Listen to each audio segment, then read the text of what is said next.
Greetings. I am Tom Earl. Welcome to the celebration. I know you could be anywhere, so the fact that you are here today, sharing your greatest gifts, your time, and your energy, it means the world to me. I hope you know that you are valued, you are loved, and you are appreciated just as you are. As you can see, I'm not alone. We have an amazing guest. She goes by the name of Miata Edoga. How are you, Miata? I am so well, Tom. Thank you. Thank you. I'm so happy to be here. Y'all don't, well, some of y'all know, but Miata is a legend. The fact that I got you on the books here with me, I mean, this is awesome. I'm so excited. Wow. Wow, there's some pressure. There's pressure. Every podcast Miata does been perfect without fail. She never slipped up once. I feel like that's pressure. But saying goodness. you're a Okay, legend is just your bio, you know? Thanks. What do you think? How do you say with that? What do you think? I mean, it's interesting. Legend. I've never ever thought of using that word in connection with me, or really, I don't know. I can't think of it, legend.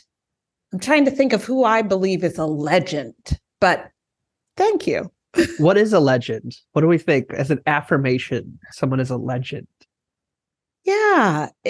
See, I really love that, Tom, because I mean, now I am going to really think about it. Like, I'm not trying to minimize myself or the things that I'm really proud of. So these kinds of words are interesting because what is it that actually sort of achieves that word? And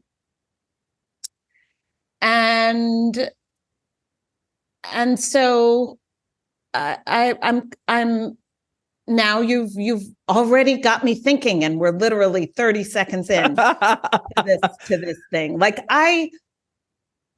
my dad, for instance, absolutely for me is a legend.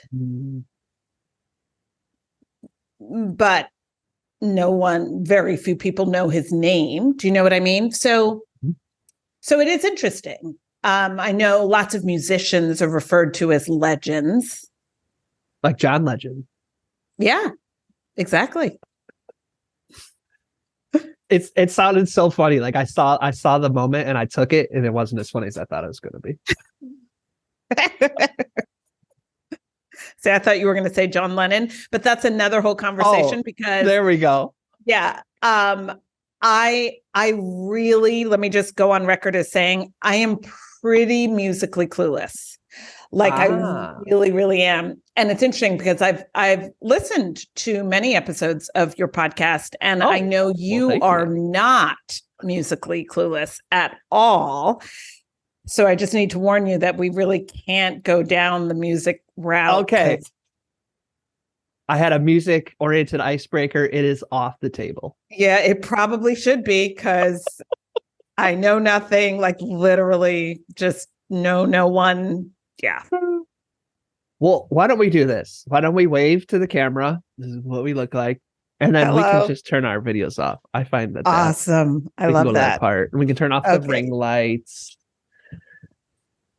I find that this is just easier way to talk, unless if you're not in person. So I think it's interesting because I call my daughter a legend. I'm always like, you're a legend, you're a champion, you're the greatest of them all. And so I think I'm a very just like hype affirmer in general. It's like my default. Yeah. But it's true. I don't think you have to be like famous or infamous or have accomplished. Like, I don't know if like very much the like that person's a legend, like when it's said in the context of history, is usually very much like, well, they must have done something achievement oriented. But I guess, if you think of just like there is billions of people, and like even just on a physical level, none of them look exactly like either of us, let alone then we open our mouth. So that's kind of legendary. Like there isn't any other Miatas in this universe. Now, That's there really might be true. some in the Yeah. multiverse, but not And in yes, this universe. not in this universe. No, that's really true. And, it's interesting because something I've been thinking a lot about is I've definitely been thinking a lot about, oh, this is going to sound really lofty, but just sort of like, what do I see as the point, right? The point of kind of my time on this planet. Like, what's the point? And not just for me, but like, what would I say I think is the point um of our lives? And I think the only word I can think of, and like, I hesitate to even say this publicly because I think it automatically sort of makes me seem a certain way, or like I'm trying to be a certain way, but I'm going to do it anyway and say that I think the word that summarizes for me the point is service, right? Like, and I think that service can and must show up in countless different ways. But I think that is the point. And so I when I take your use of the word legend, I'm at this point in my life, I am now kind of saying, okay, so these words we use, what would for me they have to mean? And yes, like I certainly strive to be a legend, um, and to do that through what I would describe as service, right? Whatever that looks like for me. I am so glad we're going to have like 4 episodes in a row because when you're like, what is the point? It's like, see, those are the kind of questions I like to ask why people don't hang out with me anymore because that's exactly where I like to. Right. I mean, who cares how my week was? What is the point of this all? I am. Well, a couple things on what you just brought up. I think that legend, I think can be extended into the uh like aspect of the fact that you can't add anything to yourself, nor can you take away. Like you are at your core infinity, a legend. And if you never left your room or did anything in the world, you're still a legend. If you went out and just yelled at babies, you're still a legend. If you became a Nobel Prize winner, you're like it didn't add or take away from your legend. Like there's an aspect within us that we can't add from or take away. There's like our story, and that would be your story. You're yelling at babies, or you became a Nobel Prize winner. Mm-hmm.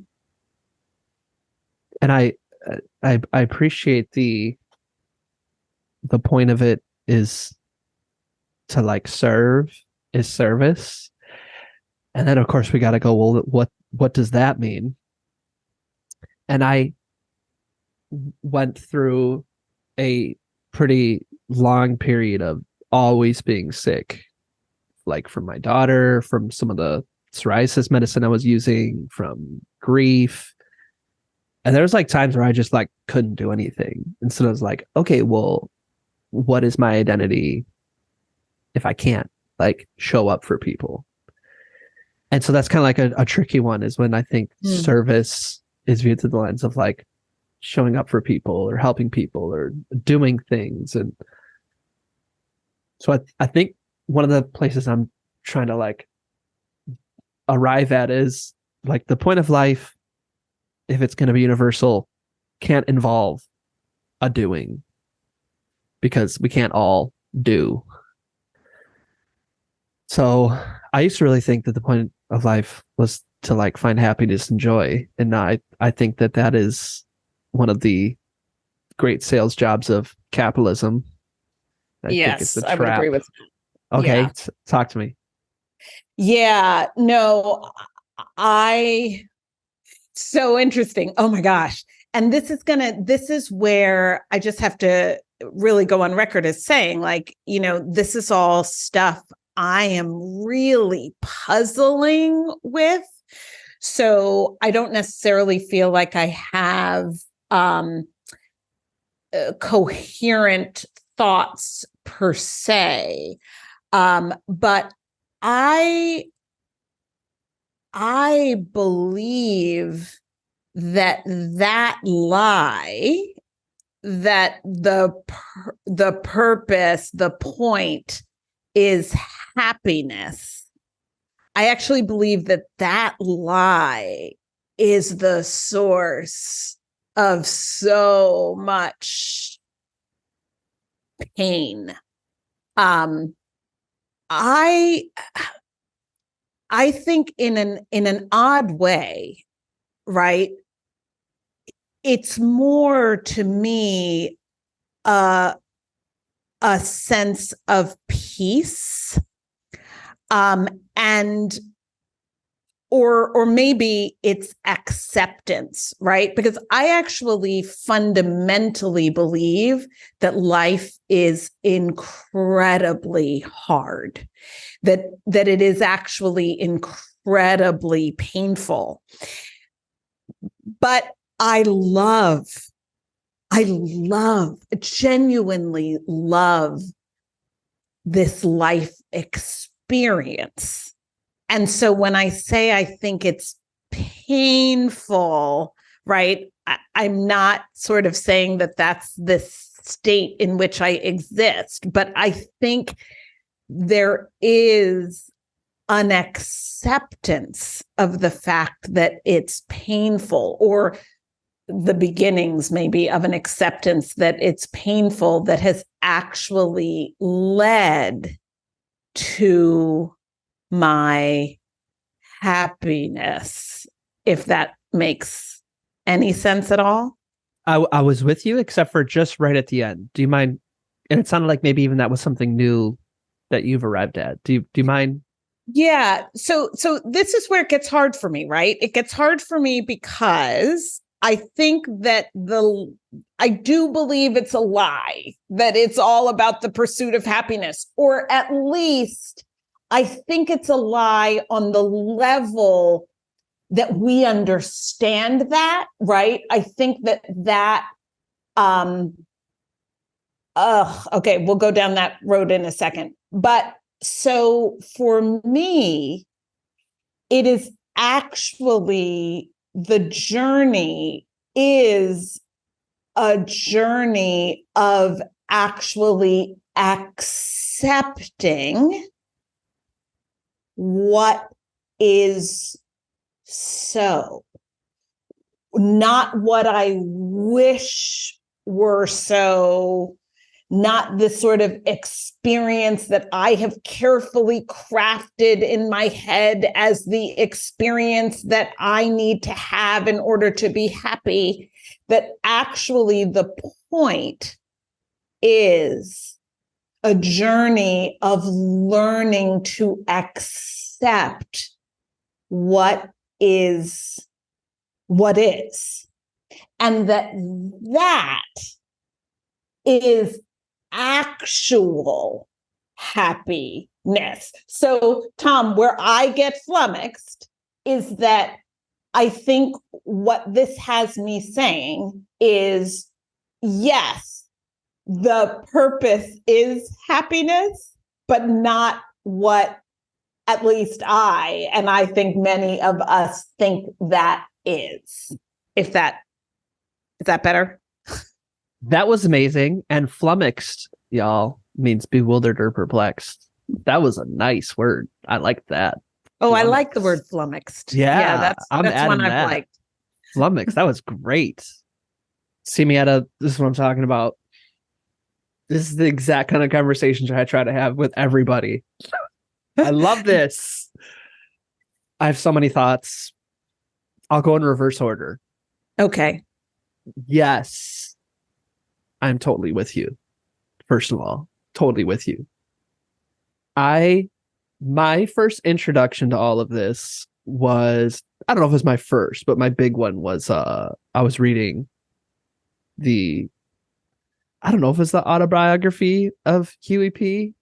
Newton, but it was definitely one of his writings, and it was him talking about where so Huey P. Newton, for folks out there, founder of the Black Panther Party, some might say co-founder, and so he basically got locked up on some political charges, and then he was organizing within prison. So they put him in solitary confinement. And so basically he just talked about how he had to, like, he did these visualization exercises where he would go through every single one of his memories in like intricate detail. And basically he could withstand solitary confinement. It wouldn't bother him. And so like they realized there was nothing he could do. So what I realized is like, oh, if I want to follow in this person's footsteps, this is a very real possibility that you could get locked up on some trumped up charges and they could put you in a hot or cold box with nothing in it but yourself for days, and there's nothing you can do about it. I was like, so that is what I need to prepare myself for. So I was like, kind of like the start of this journey of like, how do you remain calm amidst all that the, back then I was very us versus them. So the enemy is gonna throw at you. Throw at you, right. And then, then I started to realize, well, I don't need the enemy to throw anything at me because I seem to be doing just fine all by myself. Yep. So it's like, well, then how do I be calm amidst the chaos that I have gone ahead and created for myself? And that's just what you seem to hear from everybody who's like, you're chill. How are you chill? They're like, you gotta find some sort of peace. And I think like what's helpful nuance for me is like peace doesn't mean, or acceptance doesn't mean happiness. Like, right. You can be in anguish. You can be gnashing of the teeth and be at peace, so it doesn't, like, I used to think that I would like achieve this state where like Zen is nothing bothers you. And it's like Zen is when you are bothered, you are accepting it.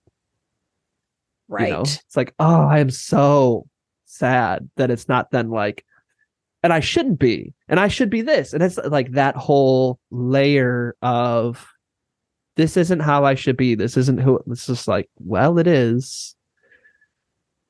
And I think acceptance a lot of times, especially in like our like Rocky culture, the underdog culture, it's like acceptance is the like, you're the person who all you needed to do was one more push-up and you didn't. But if only you did one more push-up, you would have won this thing you're after. It's like, it's not a like defeatism, it's not a acquiescence, or if you think of like when we try to talk with folks about white privilege, right? It's like we need to start from a place of like accepting that this is reality before any solution can come into place. And I think it's kind of like that. Like, I need to accept that I am sad and have no like, and therefore I'm a piece of shit. Like, right. But it's hard. Yeah. It feels like acceptance should feel good. Like, well, if I accept this, then it means that I have to agree with what's happening. I think it's right. You can disagree, but you have to recognize that it's your reality and not judge the reality. So it's like, how do you accept and disagree versus like resist and I don't know. That's the one that's like that like razor's edge is so hard for the intellect to understand. So it's like Yeah. something that you can only embody. And then it's like, I don't know how to describe it. Yeah. And I think that is the place where it does come down to just experience. Like I keep trying to like because that's me, you know, that's my upbringing voice, which is the like, if I just study it hard enough, then I'll understand it and I'll be able to explain it and do it. Right. And this isn't that. I think about a book called The Sun Does Shine by Anthony Ray Hinton. He was on death row, I think, for like 30 years in Alabama for a murder that he did not commit. And, you know, so this is his memoir, and it's again a really incredible story of someone who under unbelievable circumstances would not his body was imprisoned, but he would not allow his mind to be imprisoned.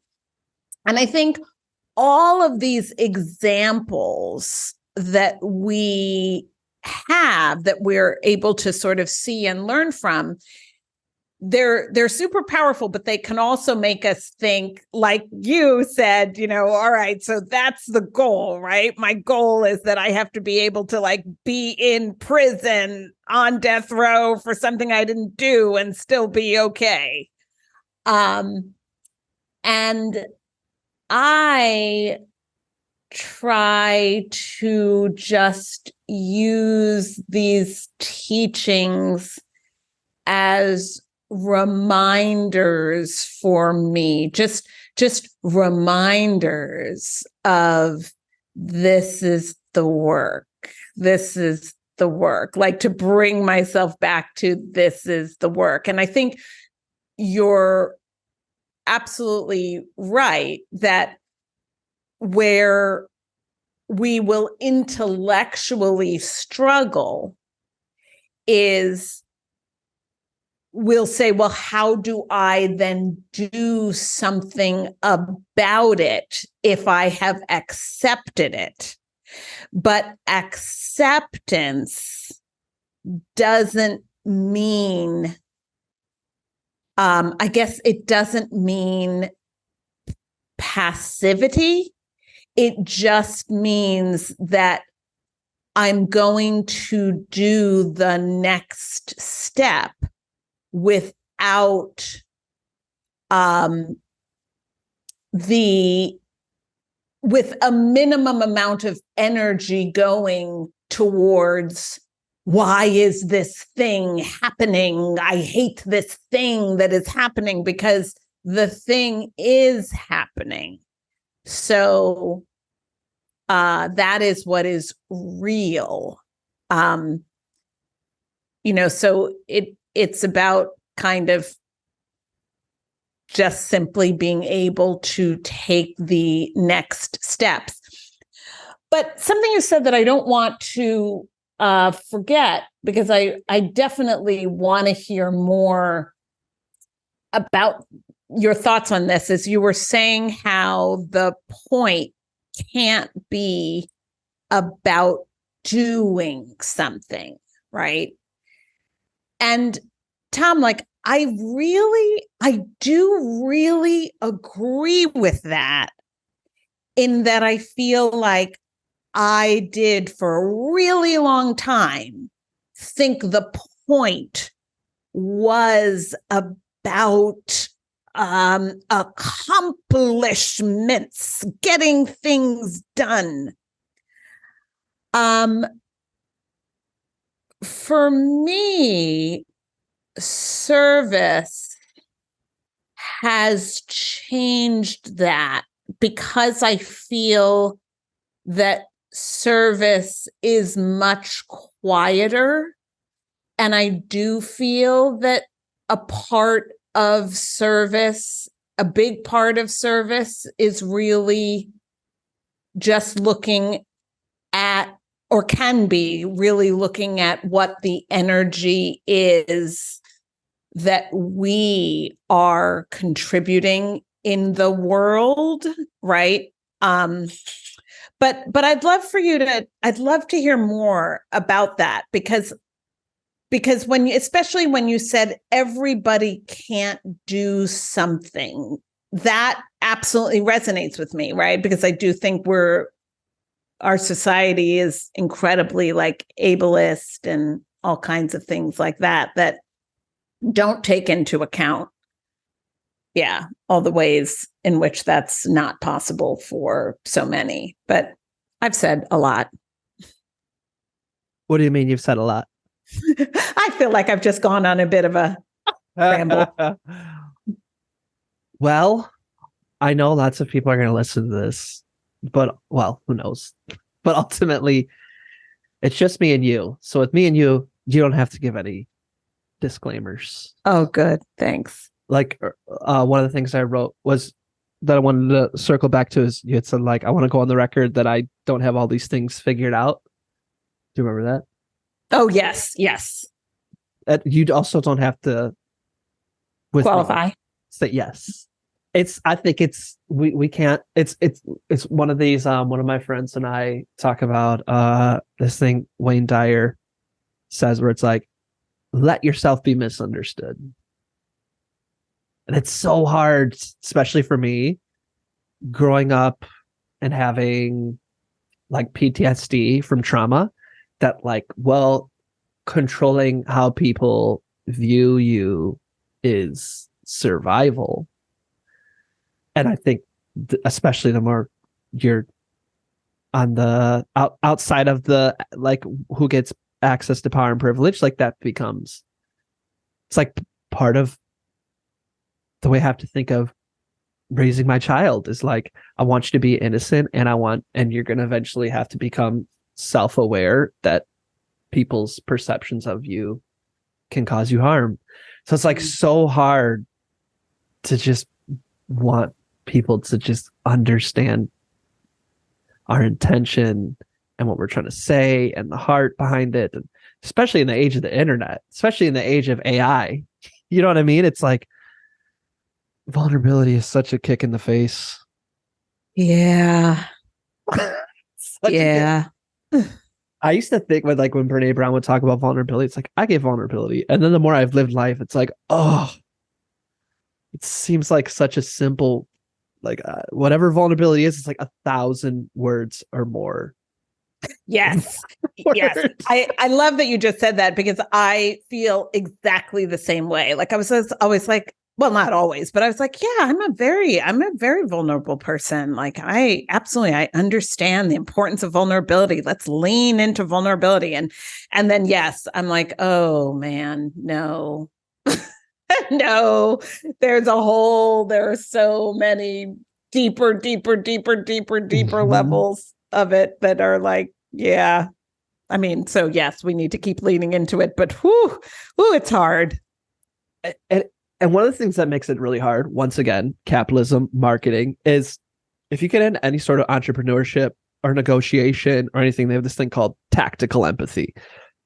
And so a lot of us can do that. We can use the tools of vulnerability and empathy to get what we want, right? Like I can actively listen. I can mirror back. I can do these things. And some of us have professions where that does make everyone's life involved easier, right? If you're a facilitator, if you're a therapist, if you're lots of things, diffusing tension, but that's not vulnerability, right? That's, you're an instructor, you're on. It's not vulnerability. It's when you're like, oh my God, this thing I'm about to say, I feel like I'm gonna die if I say it. It's like, that's vulnerability. Fucking A. So I think the thing with like the doing, it's a couple thoughts intersecting at once. I do believe an infinity as a mathematical equation.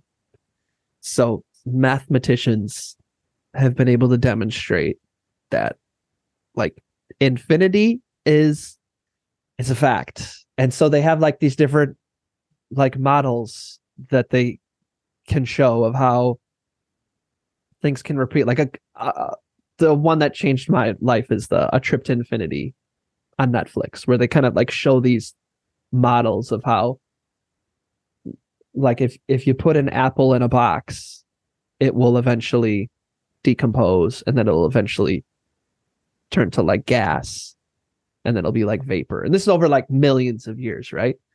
Wow. But then because energy is neither created nor destroyed, eventually millions of years, millions of years, millions of years, eventually those molecules will get so hot that they create enough energy that if you were to open the box at some given point, it'll be a perfect apple again. And not only that, it would be, if you gave it an infinite amount of time, it would be anything ever in existence. Right? That's like they've been able to prove that mathematically, that like inside the box could be a cup, an elephant, a this, a that, a this and that. Wait, are you serious? Like, yes. If you could just like see my face right now, I'm like, wait, just the fact that it would be an apple again one day, that was enough for me. And now like a cup or an elephant, like I'm like, wait, I need to watch this series, or maybe I don't, because it will just like make my brain explode. It's one of these things that is, I think, easier to get when you think of it as numbers in an equation. When it gets really hard, and this is what they say, is when you try to be like, I am one of those numbers, right? And so one of the things that they talk about is that like if you have like as a character symbol, let's say like X in an infinite scheme, like X will eventually repeat. Like X could be anywhere in the equation, right? It'll be in an infinite number of ways, this, and this. Well, we are X. So what they talk about is like, mathematically speaking, you and I are having this conversation like this, but in terms of infinity, there's also a mathematical version where an elephant falls through the ceiling on your end and like my plant starts talking, like an infinite number of things, mathematically speaking, this could play itself out in a million ways. I'm in a different country, you're in a different country. We're talking in person in one version, like all of these things, right? Right. So that's like math. So then to me, we combine that with what we know about the present moment, that the present moment's all that exists.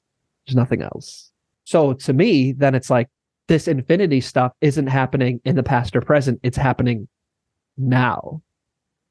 And to me, that's like, now if we bring in the movie Everything Everywhere All at Once, that's like, that is it.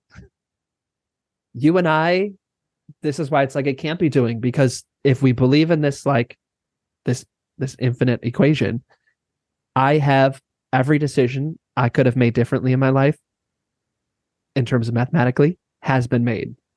Every variation on the variation on the variation. I didn't get married to Adora. I didn't do this. I didn't do that. Or I did this, or I did this. Like every single decision we've made. And if we believe that it can only happen now, and it's happening right now. So that's why, to me, it kind of like jams my mind and like, okay, the content doesn't matter as much because I've done the good and the bad. There's an infinite number of ways I could live this life. So it can't just be about the like story I'm creating. So that's like a really roundabout way to say that it just, to me, it almost makes it seem like futile to become obsessed with my every decision I've made and exactly how I live this life and build the best life possible. When it's like, it's first of all impossible because it can be done in an infinite number of ways. And I think that not only has it been done in an infinite number of ways, but I do believe that there are an infinite number of Tomerals out there doing it in infinite number of ways. And I think that's a large part of why we experience so much anxiety, because a part of us knows that we could be doing this in infinite number of ways, and that is stressful. Mm-hmm. So I don't know. I don't think it can be about the doing, because it's impossible to do when it's all been done. It's all being done, and it could be done a million different ways, and you get such a short amount of time to think about it. You know what I mean? Right, right. And I do know what you mean. And so then I want to ask though, so then what grounds us, for lack of a better word, how do we ground ourselves in the experience we're having? Like what because there's one school of thought that is, yes, what Tom just said, it's all true, so there really is no point, and why get out of bed in the morning, right? And I know that that's not what you're saying. So how do you take this? How do you take this? You said earlier, okay, you used to think that the point was happiness, like just living a happy life, right? And then as you've continued along the journey and you've been thinking and exploring, you now this uh, uh understanding of infinity and all the bajillion ways that this could be happening. How does that journey of thought, how does that path of thought and shifts in your understanding, how does that play out in your day-to-day experience? Miata, I think you just perfectly set us up for where we're going to start next week's episode. So I like this little cliffhanger we're going to leave here, folks, with. For you and I, that just means here in 2 seconds. We're just going to pick up where we left off.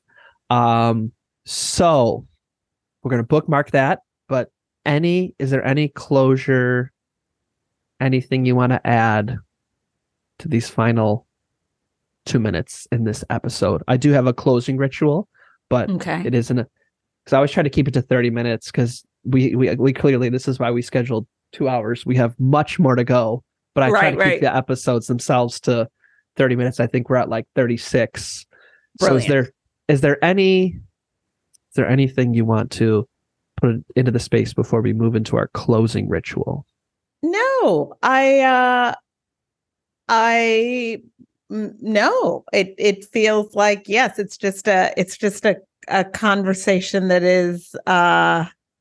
is exciting and just beginning. So I love that. Exciting and just beginning. If that isn't a life model right there. I like that. Okay. Here's our closing ritual. First, let's get the logistical stuff out of the way. Where can the good folks out there tell you how much they appreciate you? I can be found largely on Instagram, at Abundance Bound. I am personally not very present on social media, but my work, which is a obviously big part of what I do in the world, is Abundance Bound. And so that's where I can be found pretty much on all the channels, but Instagram is really the place. Perfect. We will talk about Abundance Bound later on down the road, y'all. But in the meantime, I highly recommend that you check it out now. Changed my life, changed my wife's life, changed tons of people's lives around really understanding how to manage your cash flow. and your money mindset. And very much to me, not in like a hashtag so you can be rich. Like, sure, go ahead. But you've heard all the nuance. But to me, and jump in if I'm not doing this justice, but like a big one is this. I mean, this started a long time ago, but now all of us here can relate to getting a large sum of money this month, and then maybe because of the work you're doing, going 1, 2, 3, 4 a year, without getting the money. Like, so if you're an artist, an entrepreneur, how do you manage that? And how do you face looking at your bank account every day without using wishful thinking or fear? Yes. So yes, these are just a small bit of the things. I have helped many people, worked with many people that have programs similar to Miata's. I love all of them. And Miata's is what I have used to learn how to run my business, my life, my family. Well, I mean, I don't run my family, but you know what I mean? So, so I recommend it. Anything else you want to add to that? No, thank you. That's welcome. Awesome.